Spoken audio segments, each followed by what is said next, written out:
Inspiring interviews with today's top landlords. This is the Rental Income Podcast. And now, Dan Lane. Sam, when did you first start buying rentals? So I first started buying rentals about 8 years ago. And how many rentals do you have right now? We are just at the 67 door mark right now. 67. I mean, that's a lot of doors. Did you have a lot of money when you first started buying rentals?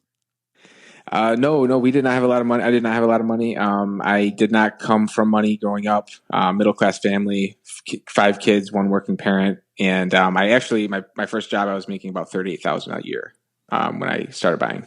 My guest on the show today is totally self-made. 8 years ago, he knew nothing about real estate. And today, after he pays his mortgages and all the other expenses, he profits over $200,000 a year from his rentals. On the show today, we're going to figure out how he did it. We'll talk about where he got the money from to get started. We'll go over the numbers for his entire portfolio and take a look at a typical deal. My guest today wants to be anonymous, and we'll respect his privacy. So let's take a really quick break. We'll thank our sponsors. We'll come right back and we'll talk to our guest. It's a lot of work to find a really good rental property. And when you actually find that property, you want to make sure you're working with a lender that can get that loan closed. The lender that I recommend is Chaley Ridge from Ridge Lending Group. She's a nationwide lender, and her specialty is helping investors finance rental properties. She has a ton of loan programs, and she can find something customized to you for your situation. If you want to find out more or you're ready to get started today, just go to ridgelendinggroup.com. That's RIDGE lendinggroup.com. NMLS 42056. Rental Income Podcast. Well, what are you buying? Are these single families, duplexes? Like, what kind of properties are they? Yeah, that's a good question. So I'm based out of the Metro Detroit area. Shout out 313. And so I buy primarily 2 to 4 unit purpose-built small multifamily buildings. Okay. And what kind of neighborhoods are they in? So I think that's another good question. I think it's very important to know particular markets and be, able, like I've had the luxury to be able to kind of invest where I generally live. But these are mostly in anywhere from A- to B-, maybe a few C+ markets. But primarily, if you average it out, about, I would say, a B+ markets. Okay. So that's like a good neighborhood. You've got like, I guess, a good, safe neighborhood. Would you say? Yeah, what I look for is a lot of trying to find areas where there's homeowners nearby, where you can kind of look at sales comps and see stuff that sells more. And really, even just by driving through neighborhoods, it's you can tell pretty quick what type of market it is just by simply driving through. So, but yeah, generally areas close to a lot of homeowner neighborhoods. Now, a lot of investors are attracted to like the more lower end properties because they can get them cheaper and the returns are good. But it doesn't sound like that really interests you. No. And I would say that initially, before I knew what I was doing and I was just hungry to get into real estate and reading everything I could, the first deals I looked at were all of those lower end kind of multi-families that used to be single families kind of hacked up into a 3 or 4 unit. And the numbers looked great on paper, but thankfully I had a mentor early on that kind of said, you just got to take my word for it that that's not what you want.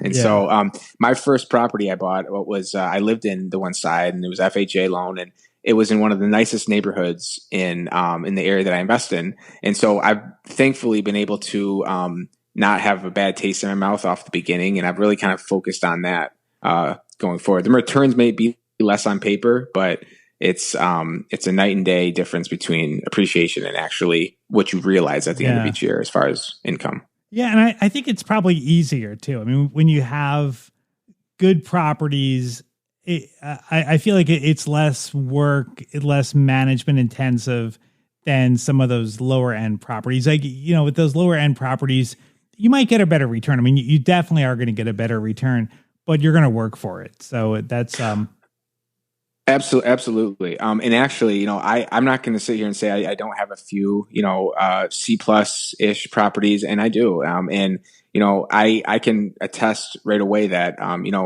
that's absolutely the case. If you have that unit rented fully, every year or for a particular period of time, monthly, that income might be more. But when you look at it over a 2 to 3 year time horizon, and you kind of go back and look at the numbers and see where you spent, how much you spent time doing showings or rent listings for a particular property in the C neighborhood versus the A, you realize extremely quickly that better is more money, even if the cash flow is a little less, especially with the income appreciation. Well, let's take a look at your cash flow and see how your portfolio works here. So across your 65 rentals, if you were to add up the rent that you bring in for every property, how much total rent do you bring in every month?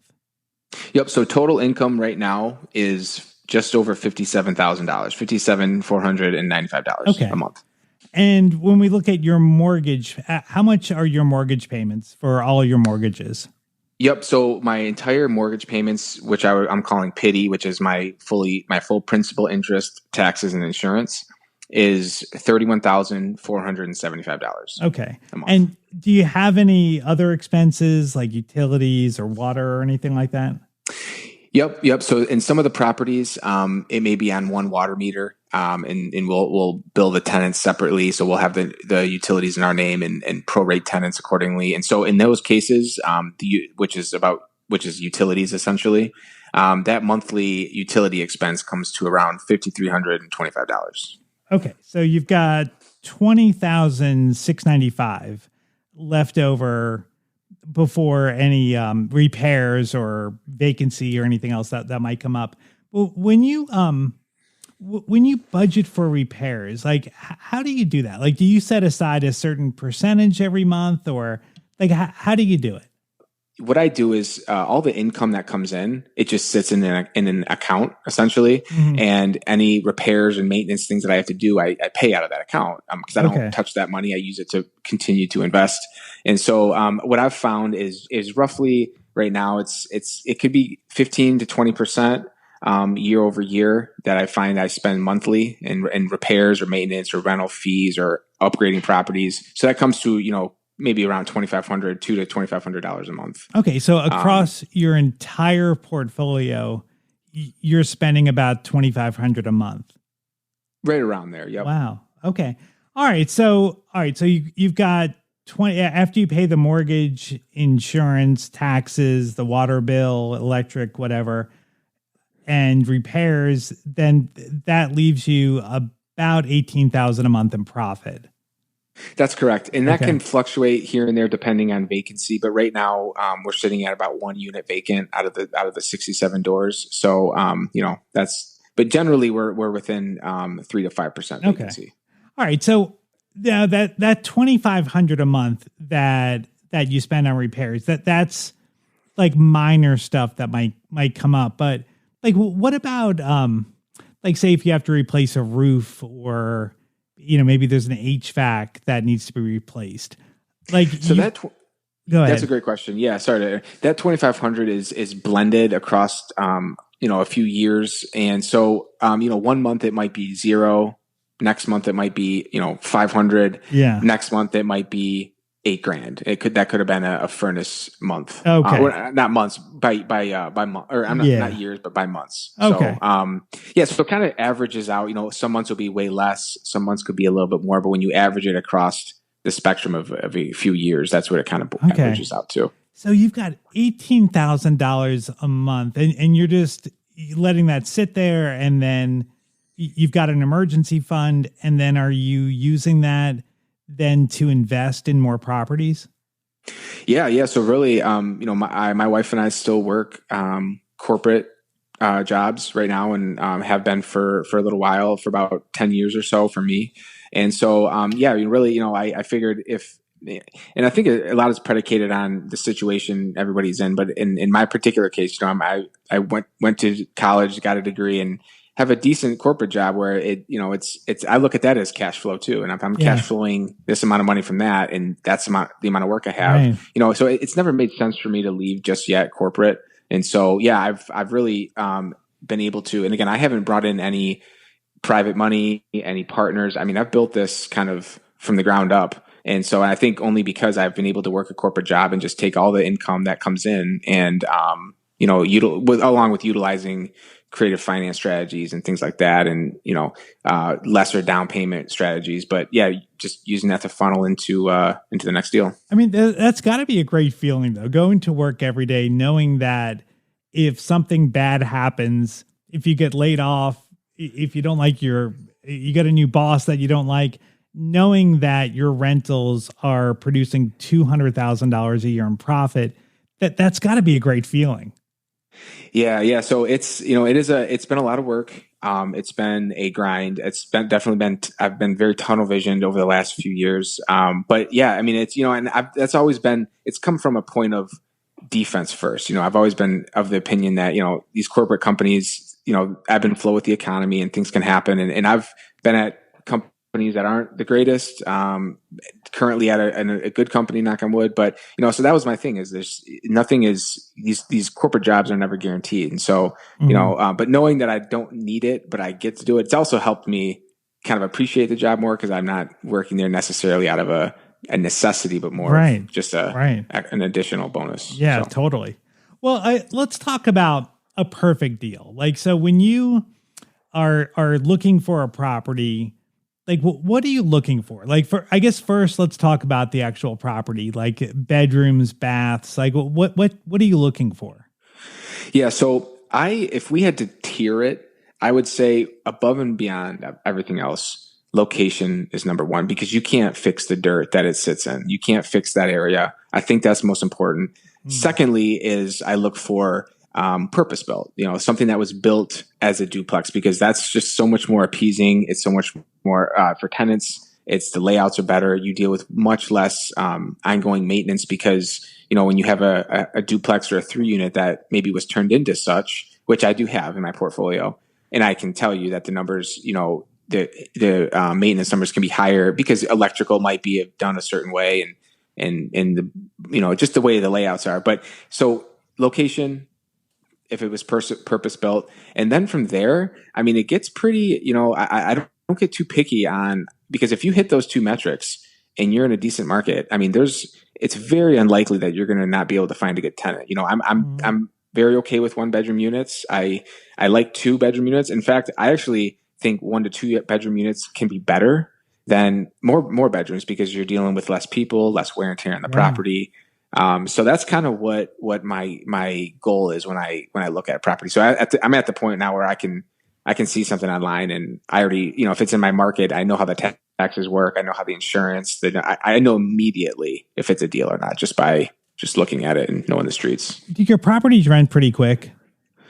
Yeah, I would say our average lease from vacancy in marketing to getting it leased is anywhere from probably 2 to 3 weeks. Oh, wow. Okay. Sometimes a little longer, sometimes shorter, but that's about the average.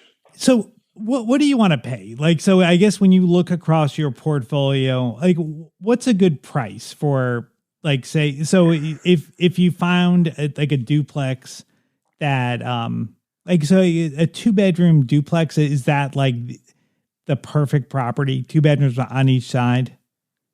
Yeah, I would say a 2-bedroom on each side. Basement's ideal. Slabs are great too, but 2 bedrooms on each side, 1 bathroom. And right now, what I'm averaging is, and it's increased a little bit over the years to get to where I'm at now, but it's anywhere from $55,000 to $65,000 a door. So anywhere from, call it 100 to 110 on the low end for a duplex, up to 130,000, 135,000. All right. So, and what would that rent for? Yep. So each side of the duplex would rent from anywhere from $900 to $1,100 per month per side. Wow. So per door, you're paying about $50,000, $55,000, something like that.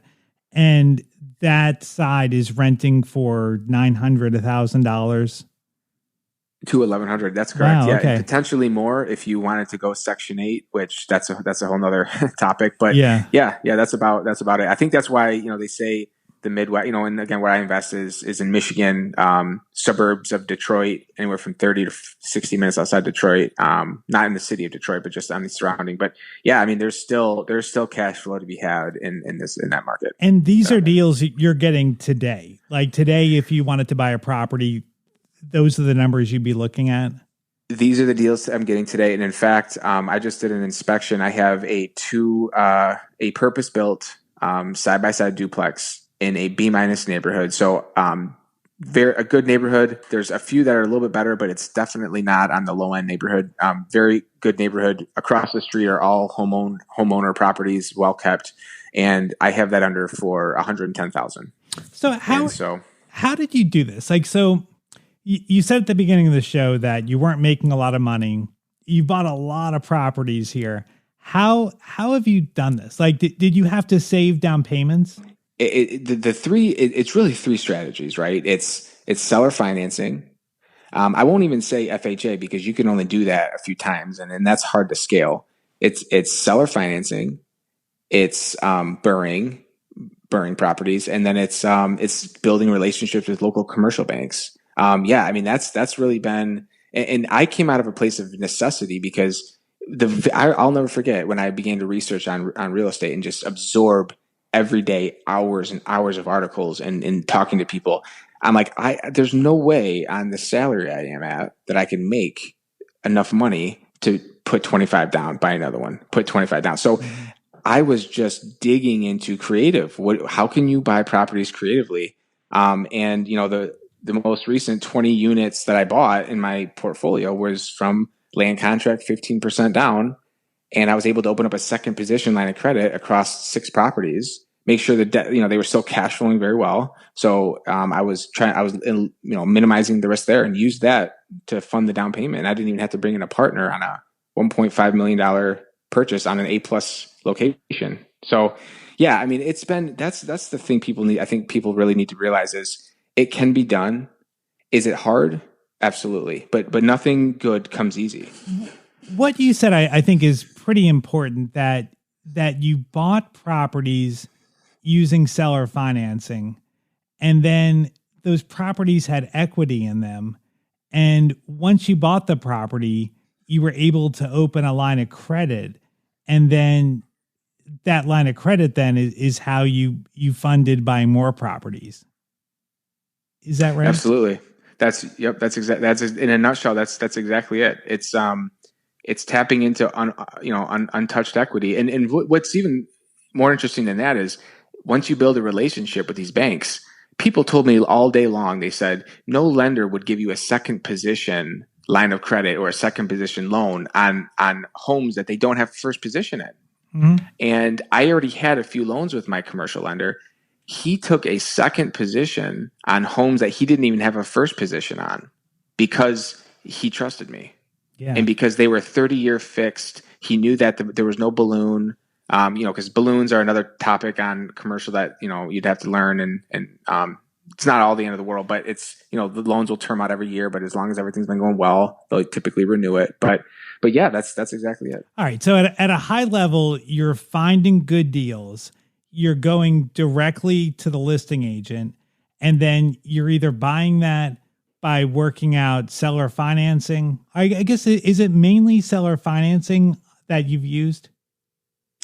It is, again, in the very beginning of my investing career. So I've been investing for 8 years. So the first 4 years, it was absolutely seller financing. And, then once a lot of good things will happen when you get the snowball going. But if you can buy right, have the right kind of cash flow, and you buy a couple deals seller finance, less money out of your pocket, you'll look in 6-12 months and you built up a decent little portfolio of cash or a side bit of cash. So you can use that as a 25%. Right. Okay. But then, so as it evolves, the snowball just gets bigger and bigger, and seller financing is definitely still there, but you can be more creative towards burring properties or buying them cash and then refinancing them later. But yeah, seller financing and low down, I mean, that was the core driver and what has really been able to help me build up quicker than normal, I would say. Yeah, I think that it's so hard. And I think back to when I was first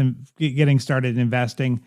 It's so hard to think like 5 steps down the road that it's like what you did is seller financing at the beginning, and then you built up equity in those properties, and then you were able to tap into that equity.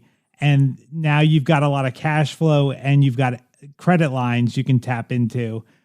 So you've got more tools today than you had back in the day. So back in the day when you were first starting, you didn't have anything. You had to do seller financing. Now you've got different ways that you can finance deals. And I think that's how you've been able to grow your portfolio, is that you've got all these different levers you can pull. But if someone's just getting started, like I feel like you can't let that overwhelm you if you don't have all those levers. Like you just got to work with what you have. That's spot on. I mean, you can't. It is in a sense like watching paint dry. It's a get rich slow. But then when you pick your head up in 4, 5, 6, 7 years, you're like, wow, I've come a long way. And I kind of joke with my wife, like I wanted to put a literal brick on my office desk and just to symbolize it's brick by brick. It's a daily commitment to discipline. And for someone that's starting out that hasn't done this before, and you can go online and on Instagram or TikTok or Twitter, all over the place, people are talking about, the seller financing or FHA, but don't let that deter you. I mean, that and thinking that it's just propaganda. For someone starting out to buy $150 or even a $200,000 2 to 4 unit, you're putting 3.5% down. Mm-hmm. And that first step is so monumental because that will open your eyes to just in exact my scenario. I bought my first duplex. I house hacked it, FHA loan, had to borrow money from my girlfriend who is now my wife. My parents had to scrum together $5,600, $5,700. And then I was living there, had just paid my car off free and clear when I was working because I bought a car for $12,000 cash. So I had a car, lived in the one unit on the one side, rented the other out, was making $50 a month. But I looked at it like within 2 years of reading, I'm financially free. I know it's on an extremely low level, but I'm financially free at this point. And that opened my eyes. And then I said, well, I did that. Well, now how can I buy the next one? Well, I don't have 25%. Well, can I seller finance? I have to. I don't have a choice. So let me reach out to every single agent that has a duplex listed and call them and see if I can figure something out and really sell myself. Then 3 years later, I did that 3 times. So now I have 4 properties or 8 to 10 units. Then I go, like I said, and did that a couple more times. And then now I just built a mini beast that can be grown and I can utilize and leverage carefully to then scale up to be able to be in a position to pull these types of levers 7, 8 years down the road.